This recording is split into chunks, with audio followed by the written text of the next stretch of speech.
सासू माँ की नई सहेली। प्रिया किचन में चाय बना रही होती है और सुमन ड्राइंग रूम में बैठकर मजे से टीवी देख रही होती है। तभी दरवाजे की घंटी बजती है। प्रिया, जरा देखना तो कौन आया है।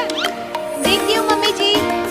प्रिया दरवाजा खोलती है तो सामने पड़ोस वाली बिमला आंटी खड़ी होती है।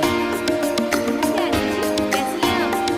मैं तो बिल्कुल ठीक हूँ बेटा, पर तेरी सास को क्या हुआ है? आजकल कहीं दिखती ही नहीं है। जब देखो तब टीवी के आगे जमी रहती है। अंदर तो आइए आंटी। अरे ओ दीपक की अम्मा, कहाँ हो?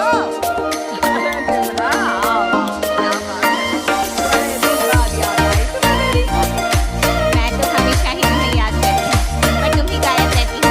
और आज तो तुम बाहर भी नहीं आती जाती। तबीयत तो ठीक है ना तुम्हारी? क्या होता है? इस उम्र में तो कुछ ना कुछ लगा ही रहता है। मेरी छोड़ो, तुम ये बताओ कि क्या चल रहा है गली मोहल्ले में। तुम गली मोहल्ले की छोड़ो, चल तो तुम्हारे पड़ोस में रहा है। तुम्हारी नई सहेली आई है। मेरी कौन सी नई सहेली? मैं तो यहाँ बस तुमसे बातचीत कर लेती हूँ या फिर बाजू वाली शर्मा की बहू से दो चार बातें कर लेती हूँ। इसीलिए तो कहा कि तेरी नई सहेली आई है। अब कोई पड़ोस में आया है तो बात तो होनी ही है। कम से कम इसी बहाने हमारा भी एक ग्रुप बन जाएगा। फिर सब मिलकर अपनी बहुओं की शिकायतें किया करेंगे। दोनों हंसने लगते हैं। तभी प्रिया चाय लेकर आती है और सामने टेबल पर रख देती है। दोनों चाय पीती हैं और बातें करती हैं। चलो मैं चलती हूँ, अब कल मिलते हैं। राम राम। अगले दिन प्रिया किचन में कुछ काम कर रही होती है और सुमन आराम से सोफे पर बैठकर मटर छील रही होती है। तभी डॉरबेल बजती है। प्रिया दरवाजा खोलती है तो सामने उनकी नई पड़ोसन खड़ी होती है। जी आप मैंने पहचाना नहीं। नमस्ते बेटा, आपके बगल वाले घर में अभी 2-4 दिन पहले ही शिफ्ट हुए हैं। ओह अच्छा।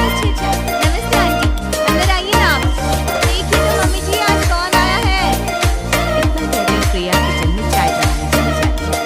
नई पड़ोसन को घर पे देखकर सुमन थोड़ा हैरान हो जाती है। नमस्ते बहन जी, मैं शारदा, आपकी नई पड़ोसन। अच्छा, आप हैं हमारी नई पड़ोसन। आइए आइए, और बताइए कैसी हैं आप? जी बिल्कुल ठीक हूँ। वो दरअसल घर पर छोटी सी पूजा रखवाई थी, बस उसी का प्रसाद देने चली आई। सोचा इसी बहाने नए पड़ोसियों से भी मुलाकात हो जाएगी। ये तो बहुत अच्छा सोचा आपने। सुमन प्रिया को आवाज लगाती है। अरे ओ बहू, जरा चाय पानी का तो आके पूछ लो। ये आजकल की बहुएं भी ना, जब तक बोलो नहीं तब तक कुछ नहीं करेंगी। आए मम्मी जी। प्रिया चाय लेकर आती है। दोनों बैठकर चाय पीती हैं और खूब सारी बातें करती हैं। अच्छा बहन जी, अब मैं चलती हूँ, फिर मिलते हैं। अब तो आना जाना लगा ही रहेगा। शारदा के जाने के बाद प्रिया किचन से बाहर आती है। क्या बात है मम्मी जी? आप दोनों को देखकर तो लगा ही नहीं कि पहली बार मिले हो। आप दोनों तो बिल्कुल बिछड़ी हुई सहेलियों की तरह बातें कर रही थी। अरे जब दो औरतें मिल जाती है ना, तो बातें अपने आप ही निकल आती है। अब तू अपने काम पर ध्यान दे, बातों पे नहीं। ऐसे ही कुछ दिन बीत जाते हैं। अब सुमन और शारदा अच्छी सहेलियां बन गई होती हैं। दोनों एक साथ मंदिर जाती, मार्केट जाती और कभी-कभी तो विमला भी इनके साथ मिलकर खूब हंसी ठिठोली करती। एक शाम तीनों बैठकर सुमन के घर पर चाय पी रही होती है कि and also press बहुत this तेज bell icon. बारिश शुरू हो जाती है। सुमन जोर से प्रिया को आवाज लगाती है। प्रिया, ओ प्रिया, देख कितनी तेज बारिश हो रही है। जाके छत से सारे कपड़े ले आ, नहीं तो सब भीग जाएंगे। सुमन 2 बार आवाज लगाती है लेकिन प्रिया का कोई जवाब नहीं आता। शायद प्रिया कुछ काम कर रही है, इसीलिए कुछ जवाब नहीं दे रही। अरे काहे का काम, आराम फरमा रही होगी महारानी। तभी प्रिया बीमार हालत में अपने कमरे से बाहर निकलती है। हाँ मम्मी जी, क्या हुआ? मेरी तबीयत थोड़ी ठीक नहीं है ना, इसलिए आग लग गई। अरे सारे कपड़े भीग गए और तुझे सोने से फुर्सत नहीं है। सबके सामने सुमन के मुंह से ऐसी बातें सुनकर प्रिया उदास हो जाती है और छत से कपड़े उतारने चली जाती है। ये क्या बात है?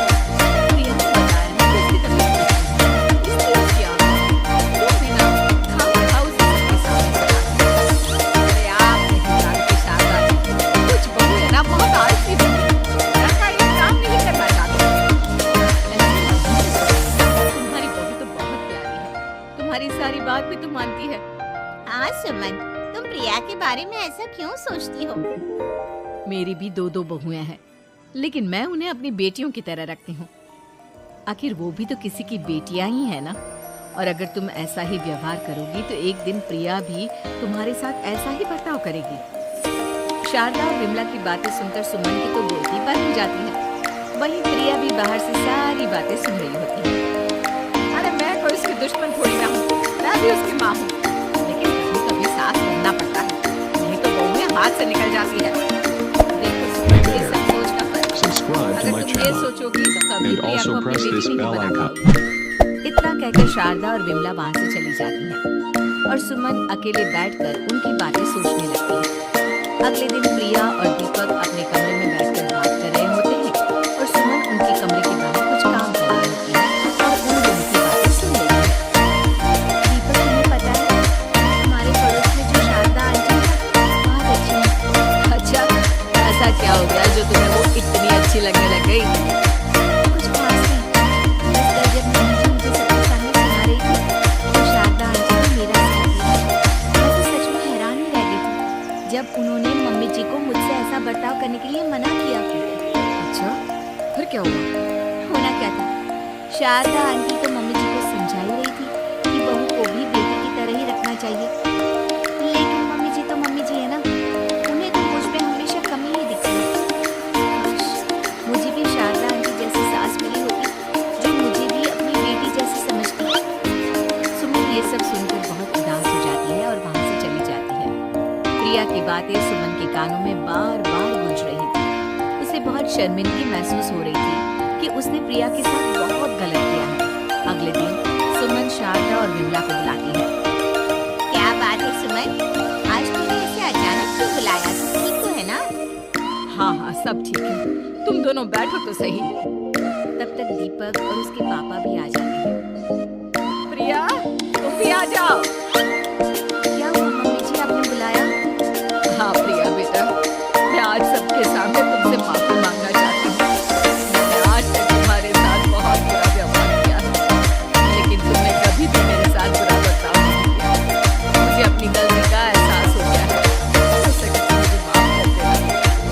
प्रिया अपनी सास की बातें सुनकर हैरान हो जाती है। उसकी आंखों में आंसू आ जाते हैं। प्लीज मम्मी जी, आप मुझसे माफी मत मांगिए, मैं भी आपकी बेटी ही हूँ। वैसे एक थैंक यू तो मेरी नई सहेली को भी बनता है, जिसकी वजह से मुझे मेरी गलती का एहसास हुआ। शारदा बहन, आपका बहुत बहुत शुक्रिया जो आपने मेरी आंखें खोल दी। हरी क्या सुमन, तुम भी ना। तो फिर इसी बात पर चाय और पकोड़े हो जाए। हाँ हाँ, क्यों नहीं।